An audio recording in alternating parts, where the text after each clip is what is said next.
प्रिय विद्यार्थियों, सुप्रभात।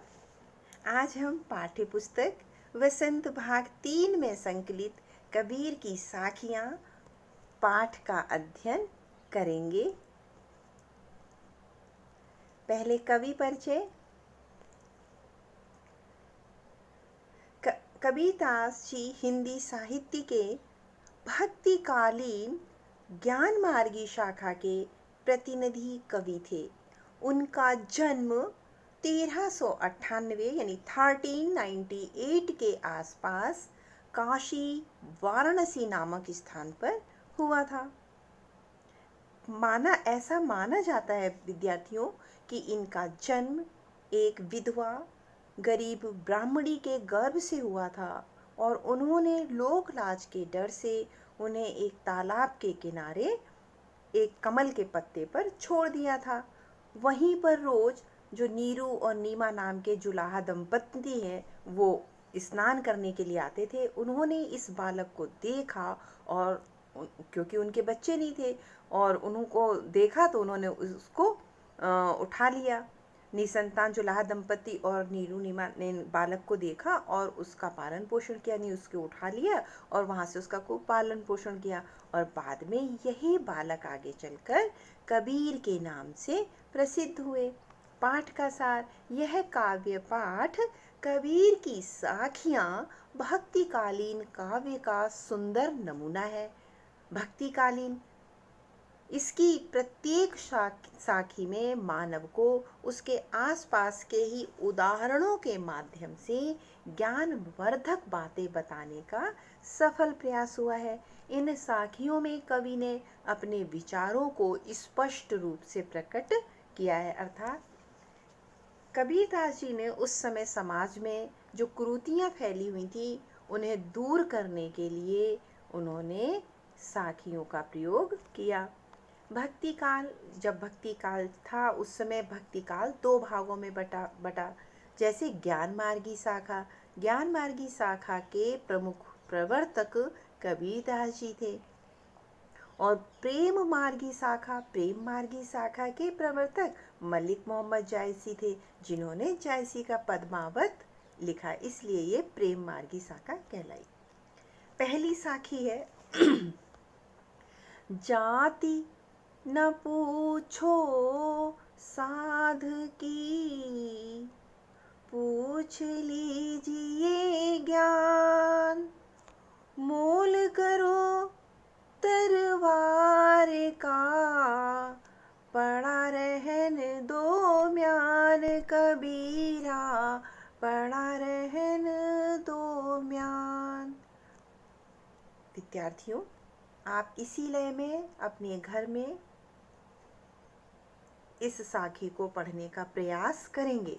इसके शब्द अर्थ हैं: पूछो, सवाल करना, साधु संत यानी ज्ञानी व्यक्ति, मोल करो दाम तय कर, तलवार, म्यान क्या होता है? जिसमें तलवार रखी जाती है। ये इस साखी के शब्द अर्थ हैं। इसका मुख्य भाव है प्रसंग। प्रस्तुत साखी हमारी पाठ्य पुस्तक वसंत भाग 3 में संकलित कबीर की साखियाँ से ली गई हैं। इसके रचयिता कबीरदास जी हैं। इसमें कबीर ने मनुष्य को जाति पाति की भावना त्याग कर ज्ञान की बातों से ही मतलब रखने की सलाह दी है। इसका मुख्य भावार्थ है, व्याख्या है या अर्थ है। भावार्थ देखिए, कबीरदास जी कहते हैं कि मनुष्य को कभी भी साधु संतों की जाति नहीं पूछनी चाहिए, क्योंकि वे जाति पाति की भावना को पीछे छोड़ चुके होते हैं। वे तो ईश्वर की भक्ति में लीन रहते हैं। ऐसे लोगों से ज्ञान की बातें अधिक से अधिक यानी अधिकाधिक ग्रहण करना चाहिए। वैसे भी जाति और ज्ञान का कोई संबंध नहीं होता है। मनुष्य के लिए जाति नहीं, ज्ञान महत्वपूर्ण है। जैसे हम तलवार का मोल भाव करते हैं, म्यान का नहीं। क्योंकि असली काम तो तलवार से लेना है, म्यान से नहीं। उसी प्रकार जाति को महत्व नहीं देना चाहिए, बल्कि हमें ज्ञान को, उस व्यक्ति के भीतर छिपे हुए ज्ञान को या व्यक्ति के ज्ञान को देखना चाहिए, सुनना चाहिए, समझना चाहिए। अगली साखी आवत गारी एक है, उलटत होई अनेक। कह कबीर नहीं उलटी, वही एक की एक कबीर, वही एक की एक। शब्दार्थ, इसके शब्द अर्थ हैं आवत, आते हुए, मतलब जो हमारे पास चीज आ रही है। गारी, अपशब्द, गाली देना। उलटत, उलटत मतलब वापस उसका उल्टा जवाब देने पर होई, हो जाती है। क्या हो जाती है? बहुत सारी। देखिए बहुत अच्छी व्याख्या है इसकी, प्रसंग पहले पढ़ेंगे। प्रस्तुत साखी हमारी पाठ्य पुस्तक वसंत भाग 3 में संकलित कबीर की साखियां से ली गई है। इसके रचयिता कबीर दास जी हैं। इस साखी में कबीर दास जी ने मनुष्य को किसी के द्वारा दी गई गाली का जवाब गाली से न देने की सीख दी है। भावार्थ यानी व्याख्या है इस साखी की। कबीर दास जी कहते हैं कि यदि कोई हमें एक गाली देता है, यानी अपशब्द बोलता है, और हम भी पलटकर गाली का जवाब गाली से देते हैं, तो वह पुनः 2 की जगह 4 गालियां देगा, जिसका जवाब हम उससे भी बढ़कर देंगे। इससे शुरू की गई गाली बढ़कर अनेक बन जाती हैं।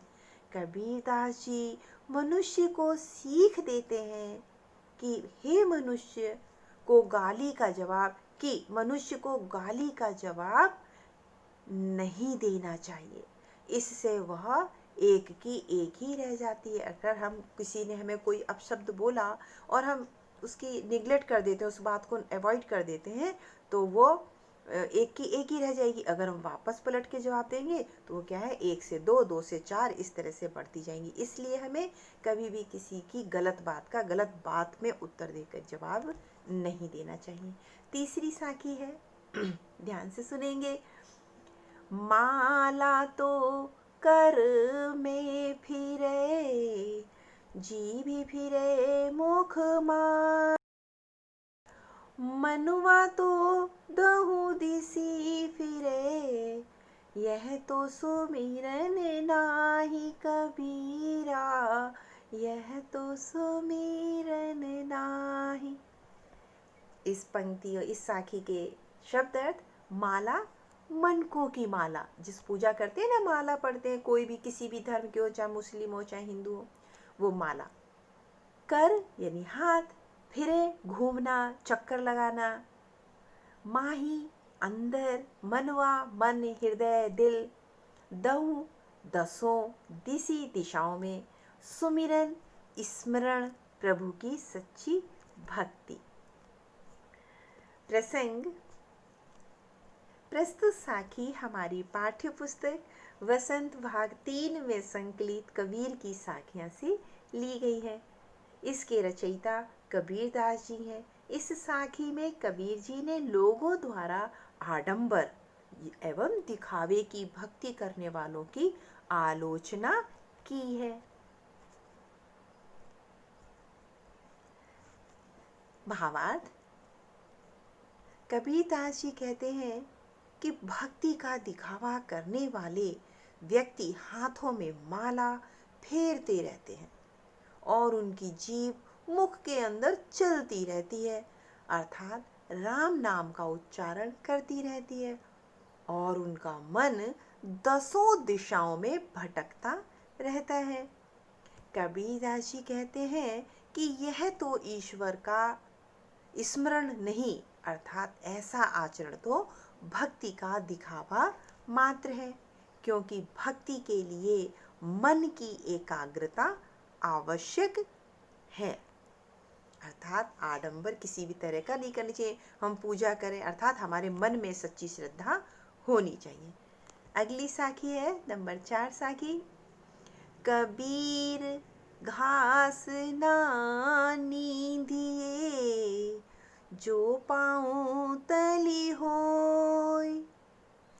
उड़ी पड़े जब आँखी में, खरी दुहेली होय। कबीरा खरी दुहेली होय। शब्द अर्थ इसके नींदिए यानी निंदा करना, पाँव नीचे, उड़ी उड़कर, पड़े पड़ जाता है, खरी अत्यधिक, दुहेली कष्टकारी, मतलब बहुत अत्यधिक कष्टकारी होता है। पहले हम प्रसंग पढ़ेंगे इन पंक्ति का साखी का। यह साखी कबीर दास जी द्वारा रचित कबीर की साखियाँ नामक पाठ से ली गई हैं। इस साखी के द्वारा कबीर दास जी ने घास के छोटे से तिनके का भी अपमान न करने की सलाह दी है।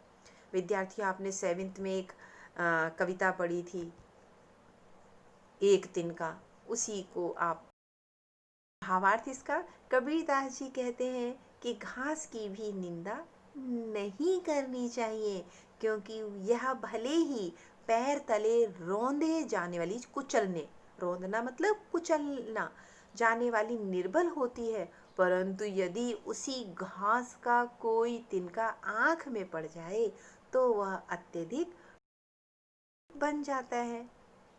कहने का तात्पर्य यह है कि किसी भी आदमी को छोटा या कमजोर नहीं समझना चाहिए। शक्ति और अवसर पाकर वह भी कष्ट पहुंचा सकता है। इस साखी के माध्यम से कबीरदास जी कहना चाहते हैं कि हमें अपने से कभी छोटे, गरीब कोई भी हैं, उनकी निंदा, अपमान या किसी भी तरह का उनको कष्ट नहीं देना चाहिए। 5वीं साखी है। जग में बैरी कोई नहीं, जो मन शीतल होय। या आपा को डारी दे, दया करे सब कोय। दया करे सब कोय। शब्द अर्थ इसके जग यानी संसार, दुनिया, विश्व, बैरी दुश्मन, शत्रु, शीतल ठंडा, शांत शीतल, आपा अहंकार, घमंड, कोय कोई। प्रसंग है इसका। प्रस्तुत साखी हमारी पाठ्य पुस्तक वसंत भाग 3 में संकलित कबीर की साखियाँ पाठ से ली गई हैं। इसके रचयिता कबीरदास जी हैं। इस साखी में कबीरदास जी ने मनुष्य को मन का अहम यानी घमंड त्याग कर सबसे मधुर वाणी में बोलने की शिक्षा दी है। भावार्थ, कबीरदास जी कहते हैं कि इस संसार में कोई भी मनुष्य किसी का जन्म से शत्रु या दुश्मन नहीं है।